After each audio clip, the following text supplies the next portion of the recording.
Selamat pagi Primary 6 student. Hari ini kita akan mengadakan field trip menuju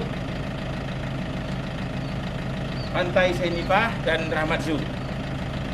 Silahkan cek dengan seksama, tonton dengan serius semua video yang akan ditayangkan, sehingga kalian akan gampang dan mudah melaksanakan tugas-tugas yang diberikan oleh guru.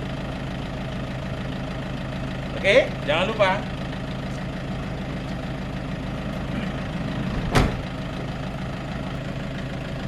let's go.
Hey, hello Primary 6 students.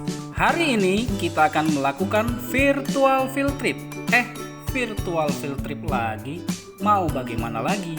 Pandemi masih berlanjut dan membuat tubuh kita terkurung di rumah. Tapi tidak dengan imajinasi dan pikiran kita kan? Jadi, walaupun virtual, harus tetap semangat ya. Oh iya, kalian tahu tidak kali ini kita akan pergi kemana? Pada field trip kali ini, kita akan pergi menuju dua tempat berbeda, yaitu Pantai Senipah dan Art Zoo. Pantai Senipah akan menjadi destinasi pertama kita. Sudah pernah kemari belum? Pantai Senipah Indah, atau yang sering juga disebut sebagai Pantai Mangrove, adalah sebuah pantai yang terletak di desa Seinagalawan, Perbaungan, Kabupaten Serdang Bedagai, Sumatera Utara. Pantai Senipah tergolong unik loh. Tahu nggak kenapa unik? Jika dibandingkan dengan kebanyakan pantai yang lainnya, selain menjadi tempat kunjungan dan bermain pantai, Pantai Senipah juga merupakan tempat konservasi mangrove. Pantai yang berada di dekat muara ini seringkali pula mengalami perubahan bentuk garis pantai. Penduduk lokal di desa Seinagalawan ini berkata bahwa konon katanya perubahan garis pantai di Pantai Senipah sudah seperti sebuah siklus yang terjadi setiap 5 tahun sekali.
Dalam kegiatan field trip kali ini, ada berbagai hal yang akan kita amati, pelajari, dan lakukan di Pantai Senipah yang akan menjadi pengetahuan dan pemahaman baru yang berharga sekaligus pula akan kita manfaatkan menjadi bahan dalam pengerjaan tugas-tugas field trip.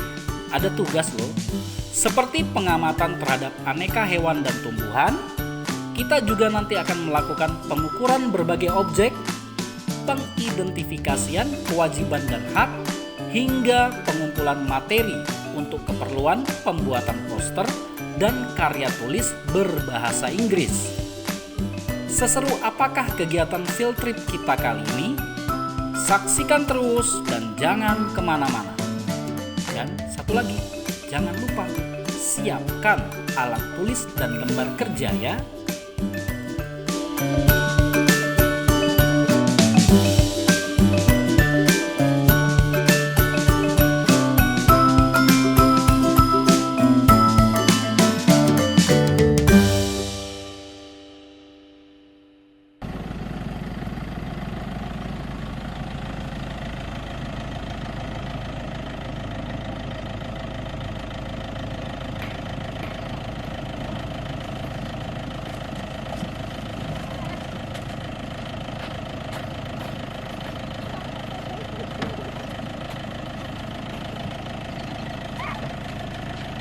Kita sudah sampai. Let's check it out.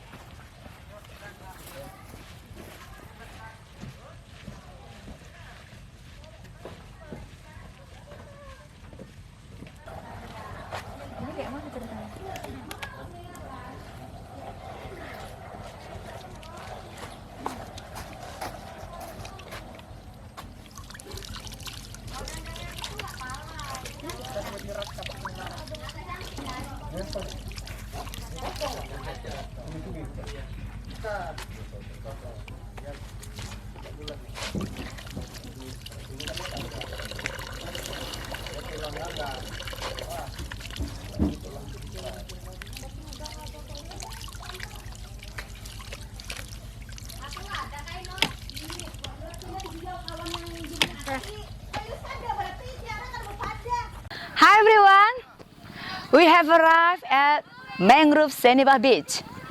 This is our first destination. It takes about 1 hour from Medan to get into this place. The Nibah Village Mangrove is located in Senegalawan Village, Serdang Bedagai, North Sumatra. It's time to tell you what to do for English activity. You are going to describe anything that you see. The first activity is here, Senibah Beach. And the second activity will be at Rahmat Zoo. So, there will be 2 paragraphs that you are going to write. The activity could be when we take the video of maths, science, thematic, arts, or even the condition that we are going to record for you. In your writing, you need to have examples of the following grammar tenses that we have learned and parts of speech as well in each of the paragraph. Present perfect simple, present passive, 2 adjectives, and 3 adverbs. Do you still remember the pattern of present perfect simple? Yes. Subject plus has or have plus past participle. Examples. Miss Bintang has shown 4 major groups of plants at Mangrove Senibah. What about present passive? We are led by Miss Rosie on how to read the scale. Make sure you pay attention to your punctuation, for example, full stops, commas, apostrophes, etc. And how your capitalization. Okay, that's all. Let's go. Nama saya Hermansyah.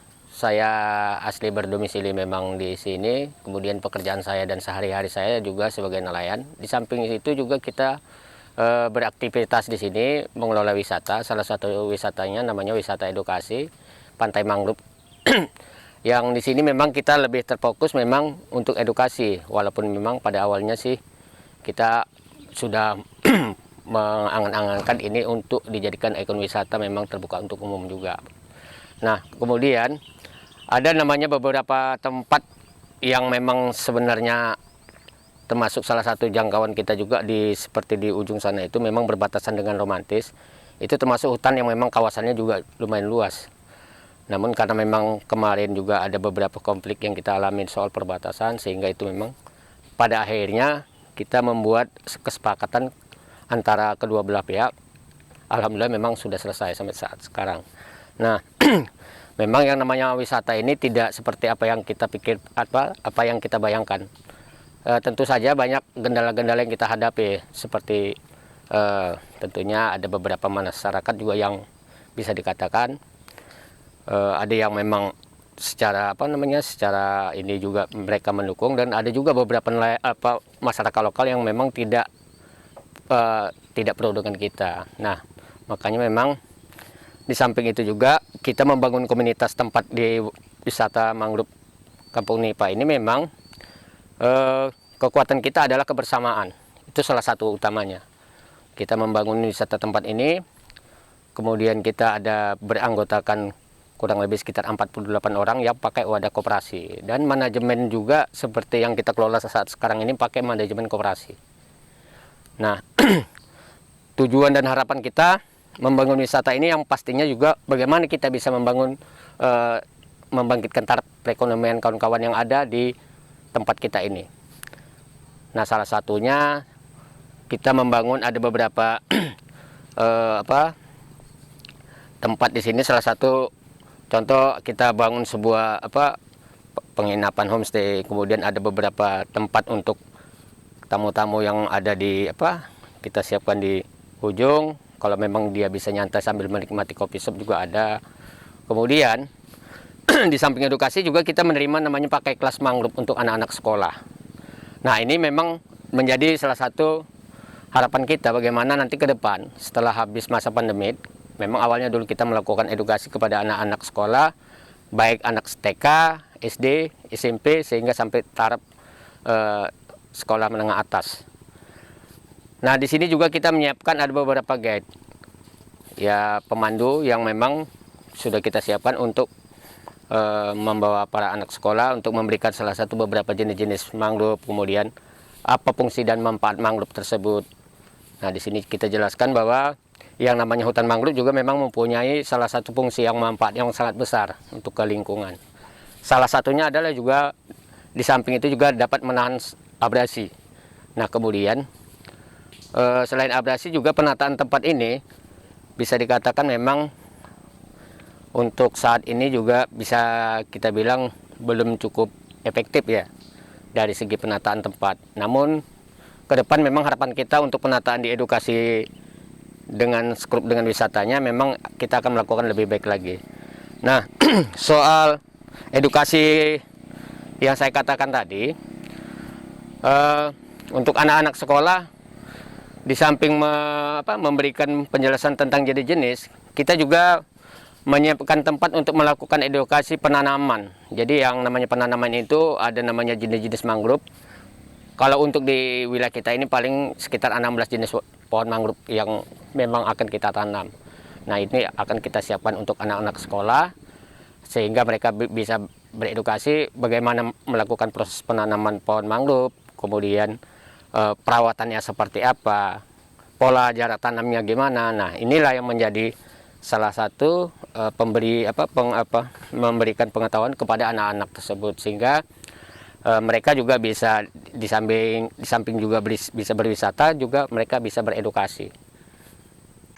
Hello P6 students, welcome to our virtual field trip. Right now we are going to do a small tour in which we will study the classification of plants, vertebrates and invertebrates at Senipa Beach and Rahmaju. Are you excited? Did you know what classification means? It means grouping. What does it mean to classify things or group things? It means we can gather living things into group based on their characteristics. Now we are going to see 4 major groups of plants. They are mosses, ferns, conifers, and flowering plants. Plants can easily be arranged according to the common features and characteristics, such as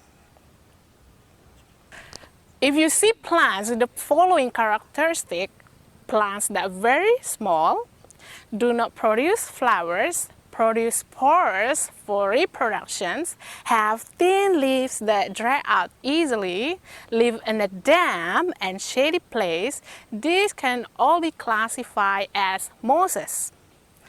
Next,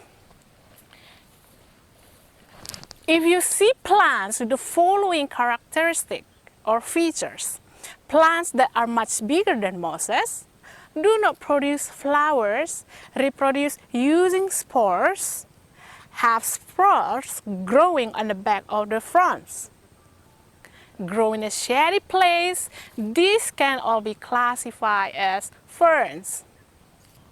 Okay, so if you find plants with the following features, plants that have tough and narrow leaves called needles, do not have proper flower, reproduce using seed, have seeds that are produced inside cones, mostly grow and become large tree.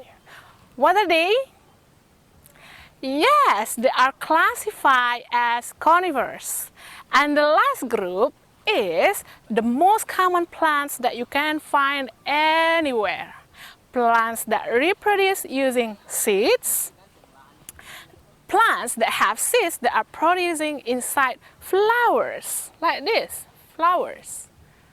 Okay, so now it's time for you to decide which groups the plants belong to according to the features or characteristics that you see here. Okay, now follow me. I will show you some plants at Senipa Beach. Come on, guys. I have uploaded a worksheet for you guys in Google Classroom. Please check it out. Have you guys opened your science worksheet? So you have to complete the table in your worksheet. Please decide which group the plants belong to and explain the reason for your decision. Okay, let's take a look some plants around Senipa Beach. Come on, guys. Okay, so this tree is ketapang tree. It has flowers, guys. And the second tree is subang tree. It has flowers and seeds. And the third one is this white spruce. You can see the leaves looks like needles. And the fourth is rock-cap moss. And the fifth, bangka mangrove. Okay, come on, guys. Let's take a look at another plants. So this plant, there are a lot of plants here. Yeah, they have seeds and then they have flowers. We call them red mangrove. Yeah, red mangrove. Come on, let's continue.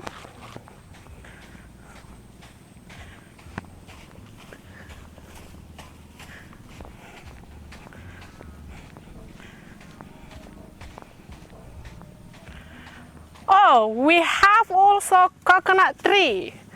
Coconut tree also have flowers, so you guys can decide.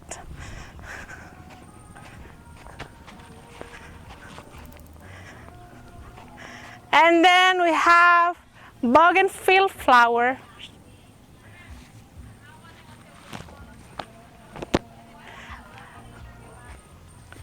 And there are a lot of white spruce here. Yeah, white spruce, they have cones. And their seeds looks like a cone, and the leaves looks like needles. Yeah. Okay, guys, that's all. You've completed the science worksheet classifying plants, right? Now we are going to study animal classification. There are two categories of animals. First, vertebrates, and second, invertebrates. Vertebrates are animals with backbones, and invertebrates are animals without backbones. At the beach, we can find a lot of invertebrates such as crabs, shrimp, octopuses, starfish, jellyfish, squid, and other animals. We can easily classify them by looking their characteristics. First, mollusks. Mollusks are animals with a soft body, a muscular foot, which they use to move around. Some of them have cells, example, slugs, and then snails and octopuses. We can hopefully see some of them later beneath the sand. You are excited to look for animals under the sand, right? Second, annelids. Annelids are worms with bodies divided into rings or segments. They do not have legs, but they do have tiny bristles called chaetae. Earthworms and leeches are examples of annelids. Ew! Leeches! They like to suck your blood. Are you scared of annelids? I hope you guys are not too scared. Third, arthropods. Arthropods are invertebrates with jointed legs. Their bodies are divided into segments. Arthropods have skeletons on the outside of their bodies called exoskeleton. Arthropods are divided into 4 major groups: insects, arachnids, crustaceans, and myriapods. Let's take a look at the following diagram so we can see their differences. Insect has 6 legs. Arachnid has 8 legs. Crustacean has 10 legs. Myriapod has a lot of legs. Examples of insects are wasps, ants, butterflies. Examples of arachnids are spiders and scorpions.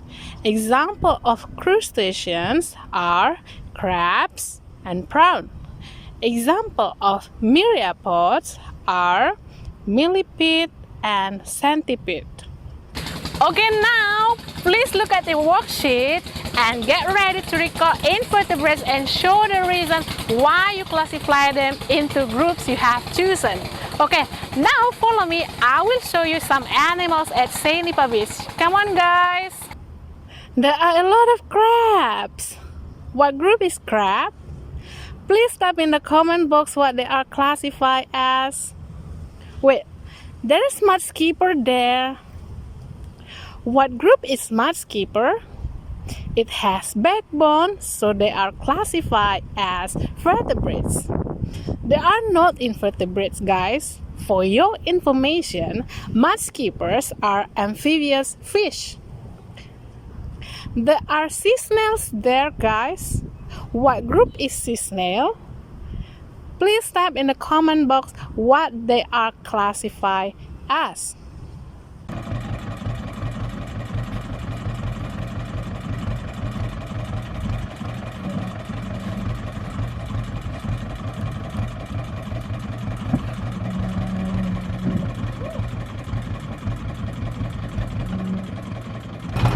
Okay guys, let's move closer to the beach.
Okay, hello guys, let's dig into the sun and try to find some animals on the beach. Okay, let's try. Miss Lasni, can you help me to find? Okay, sure, Miss Bintang. Ah! I find sea shells, yeah. Oh, this sea snail, yeah, this is sea snail. And inside of sea snail there is a very soft body. And it covered by exoskeleton. It's cells, yeah, very hard cells. This also we can find. Okay, I found sea snails. What group is sea snail, guys? Please type in the comment box what they are classified as. It has muscular body and it has cells covering the body. Don't forget to complete the worksheet, guys. Let's find out how many animals you can find here. Okay. Guys, I found mussels. Mussels also covered by the hard cells and inside is soft body and muscular food. So you can decide we classify mussels as what type of animals. Okay?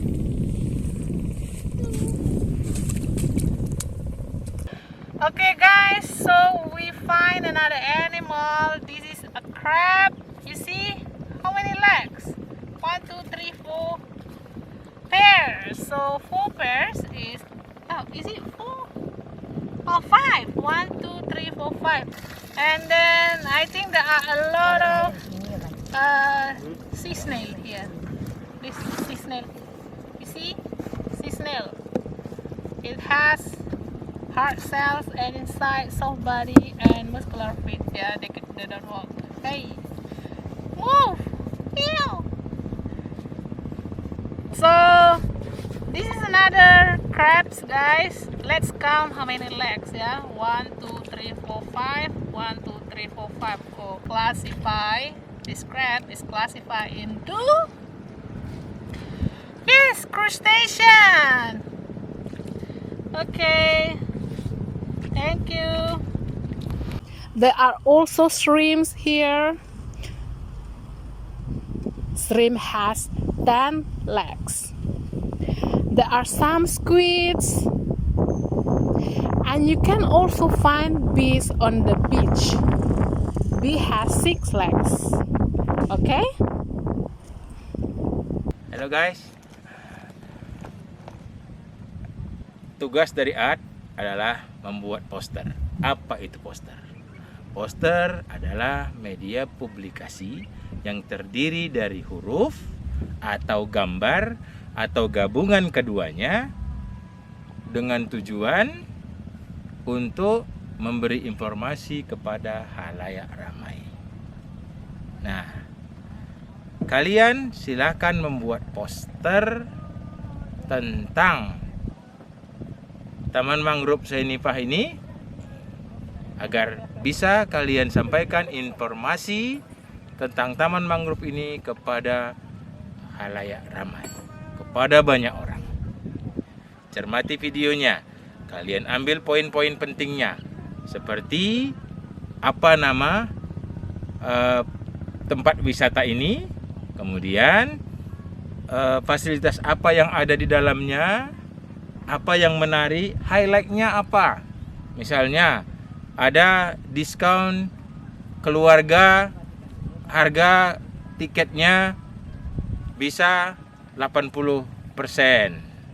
Nah, ikon dari tempat ini apa?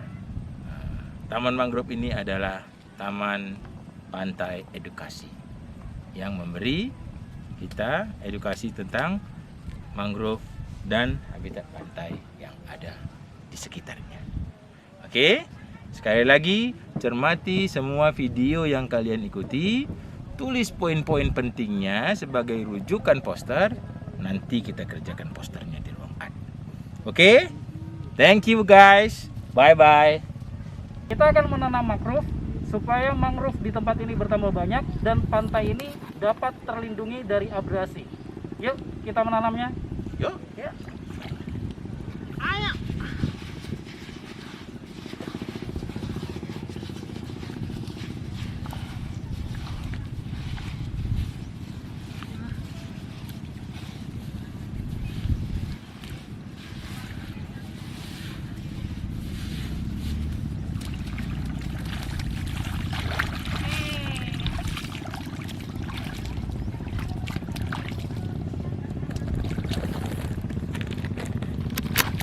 bro.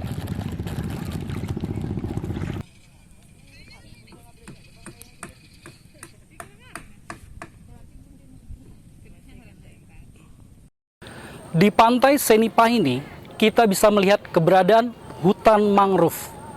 Pernahkah kalian melihat hutan mangrove? Apa yang dimaksud dengan hutan mangrove dan apa pula fungsinya?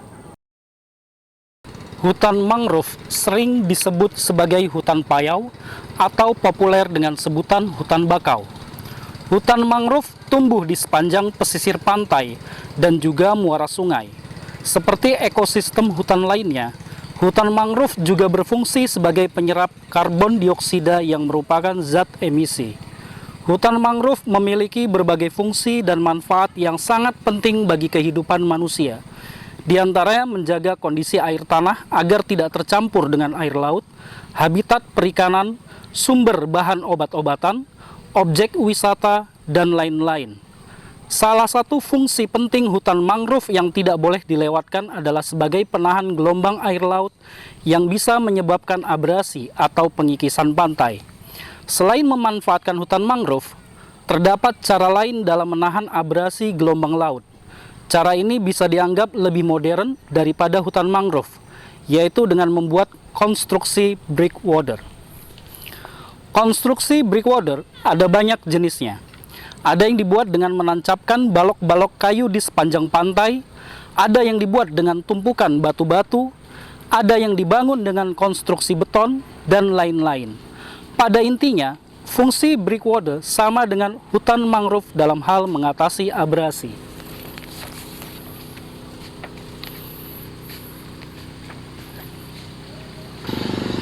Hutan mangrove dan konstruksi breakwater tentunya memiliki kelebihan dan kekurangannya masing-masing.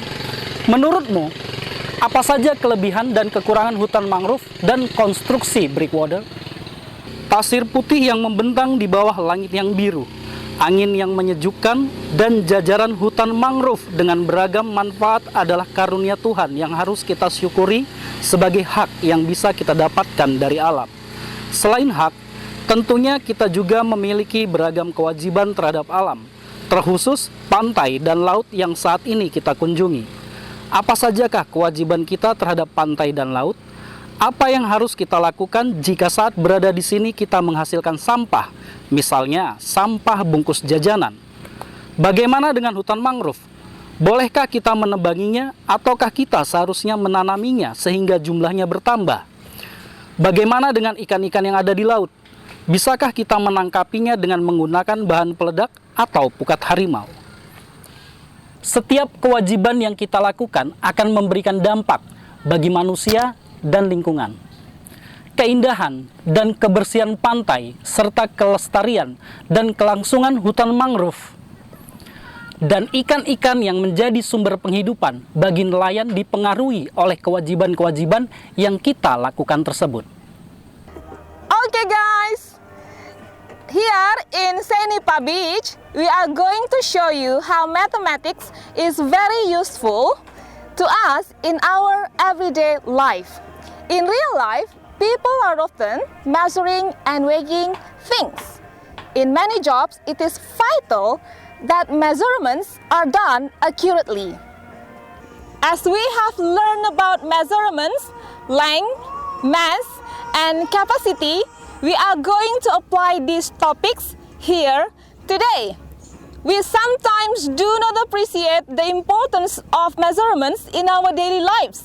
So, today we will highlight the importance of measurements. The first thing is the distance from CK School to Senipah Beach. It is 58.2 kilometers. This is the shortest way via toll. It means there is another way. Here, the topic about length is applied. The second thing is, after I checked the fuel gauge of our school bus, I found that it used about 10.1 liters of gasoline from our school to this Senipah Beach. Here, the topic about capacity is applied. Imagine guys, if our driver didn't prepare enough gasoline for our trip for today. The third After having some conversations with a fisherman, I learned some very interesting things. This is the information I obtained from him. Halo, kembali lagi pada pelajaran matematika. Saat ini saya akan menginterview seorang bapak, seorang nelayan yang kesehariannya selalu mencari ikan di lautan sekitar pantai Senipah ini. Kita akan menanyakan beberapa pertanyaan yang berkaitan dengan measurements atau pengukuran, terutama seperti length, mass, dan capacity. Mari kita tanyakan Bapak Latif. Pertanyaan pertama, Pak, berapa jarak terjauh yang seorang nelayan bisa pergi untuk berlayar, Pak? Biasanya kalau untuk jarak terjauh itu kita dari 1,5 kilo sampai 2 kilometer. Oke, Bapak Latif mengatakan bahwa jarak terjauh adalah 1 sampai 2 kilometer. Pertanyaan berikutnya, Pak, berapa jarak terdekat seorang nelayan dapat pergi berlayar? Kalau untuk jarak terdekat sendiri kita bisa di jarak 500 meter dari bibiran pantai. Oke, untuk lebih memperjelas, Bapak Latif mengatakan bahwa ada sekitar 100 meter dari bibir pantai untuk seorang nelayan pergi berlayar. Pertanyaan berikutnya, Pak, berapa kilogram ikan atau jenis-jenis hewan laut lainnya yang bisa diperoleh selama 1 hari berlayar, Pak? Kalau untuk hasil ya, kalau untuk udang kita bisa mencapai 2 kilo sampai 3 kilo udang dan ikan mencapai 5 kilo. Oke, Bapak Latif mengatakan untuk udang mereka dapat menangkap sekitar 2 kilo udang dan untuk ikan mereka bisa menangkap 5 kilogram ikan 1 hari berlayar. Pertanyaan berikutnya, Pak, untuk 1 hari berlayar berapa liter bensin atau solar yang dibutuhkan untuk 1 hari berlayar? Kalau untuk 1 hari berlayar kita membutuhkan bensin sekitar 3 liter per hari. Oke, Bapak Latif mengatakan bahwa mereka membutuhkan sekitar 3 liter bensin atau solar untuk 1 hari berlayar. Demikian pertanyaan yang bisa kita sampaikan kepada Bapak Latif yang berkaitan dengan length, mass, dan capacity. Sampai jumpa untuk pelajaran berikutnya. Fishermen need weighing scales to measure how many kilograms of fish they catch in one day. The weighing scale is very important for their job to get the correct amount of fish they get. Do you still remember, guys? When you read a scale, you need to work out what each division on the scale represents. Now, please take a look at this weighing scale carefully. We are going to measure the mass of some fish and prawns. Make sure you see the position of its needle. How many kilogram of fish and how many kilogram of prawns?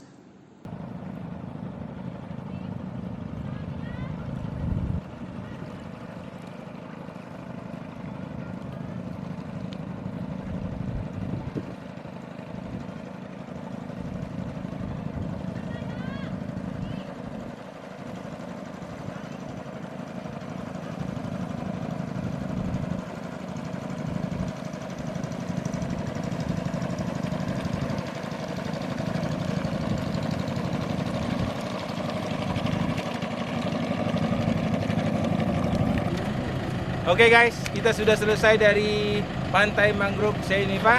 Kita akan berangkat ke Air Zoo. Ayo, let's go.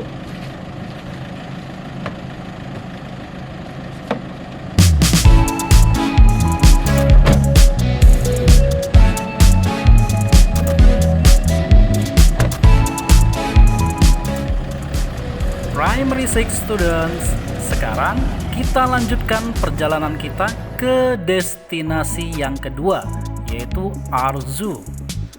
Art Zoo atau yang bernama lengkap Rahmat Zoo and Park ini berada di Desa Bengabing, Pegajahan, Kabupaten Serdang Bedagai. Art Zoo adalah salah satu kebun binatang yang ada di Provinsi Sumatera Utara. Tahu tidak? Di Sumatera Utara ada berapa banyak kebun binatang? Tahu nggak? Kasih tahu nggak ya? Walaupun masih tergolong baru, Tapi kabarnya sudah cukup banyak hewan yang ada di sana. Nah, di Arzoo nanti kalian akan bisa mengamati berbagai hewan dengan lebih jelas. Seperti di awal tadi, jangan jauh-jauh dari alat tulis dan lembar kerja ya. Oke.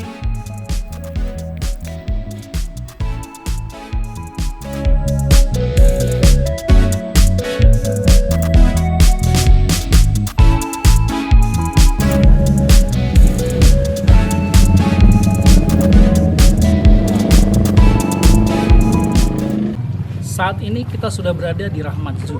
Di tempat ini kita bisa melihat berbagai jenis hewan. Sebelum masuk, ada sebuah kewajiban yang harus kita lakukan. Kalian tahu apa itu? Kewajibannya adalah membeli tiket. Yuk, mari kita beli tiket.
Di tempat ini, sebagaimana di kebun binatang lainnya, ada 2 buah kewajiban lagi yang harus kita lakukan.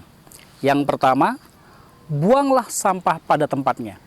Dan yang kedua, jangan sembarangan memberi makan hewan. Yuk, kita lanjutkan perjalanan kita.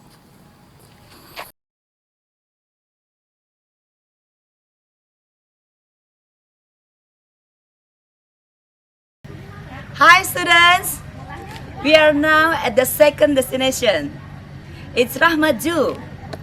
Maybe some of you have been here. Alright. The second paragraph that you are going to write is all about here. The instructions are the same as I told you at Mangrove Senibah. Let us see what you can describe. Let's go! Hi guys, I'm in Rahmat Zoo now. We will continue to study the group of animals. We are focusing on vertebrates. What are vertebrates? Come on, I know you are familiar with vertebrates, guys. What is vertebrates? Yes, vertebrates are animals with backbone. They are classified into 5 groups called classes. They are fish, amphibians, reptiles, birds, and mammals. Let's take a look at the following diagram showing how vertebrates can easily be arranged according to the common features and characteristics. Mammals have hair, usually have 4 legs, always have lungs. Birds have feathers, always have wings, lay eggs on land, always have lungs. Amphibians usually have 4 legs, lay eggs in water, and skin smooth and moist, have gills when young, and lungs when adult. Reptiles usually have 4 legs, skin covered with scales, lay eggs on land, always have lungs. Fish, skin covered with scales, have fins, lay eggs in water, always have gills. Okay, now you can classify vertebrates into their classes based on their characteristics, right? Let's see what animal we can find in the Arzoo. See, let's go. See, there is a snake here. It doesn't have any legs, but the skin is covered with scales. Are you confused now? no legs, but the skin is covered by scales. Type your answer in the comment box, everybody. Have you decided what class do snakes belong to?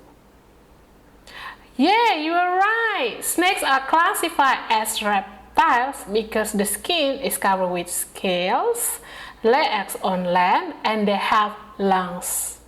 Now, please continue to complete your worksheet. You need to decide which group of vertebrates each animal belongs to and give your reason for each of your decisions. Enjoy doing your work, guys!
in Pantai Senipa, right? Or Senipa Beach, but we can find fern in Ramaju. Look at this. This is palm fern.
Okay, hello guys.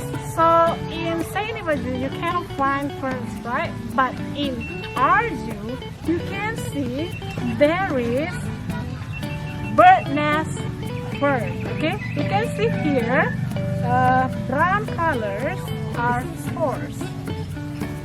Okay, you can fill in your worksheet, guys. Hi guys, it is time for some mathematics at Rahmat's Zoo. Did you know that zookeepers work mathematically every day to ensure that all animals in their care are healthy and safe? Here we are gonna see how measurement is applied in some animals' daily life. Firstly, I'm going to take you to see how crocodiles are taken care of by the zookeeper. In fact, we are going to see how many kilograms of meat they eat in one day. If a crocodile can consume 1 kilogram of meat in a day, can you calculate how many kilograms of meat the crocodile can eat for 1 week? That is only for one crocodile. Here, there are 14 crocodiles. So now, can you imagine how many kilograms of meat will be consumed by 14 crocodiles in one day? Now, let's check another animal. It's a siamang. To stay healthy, a siamang needs to eat properly and regularly. A healthy siamang eats 1 kilogram of bananas, 1 kilogram of papayas, and 1 kilogram of tomatoes in one day. Here, there are 4 siamangs.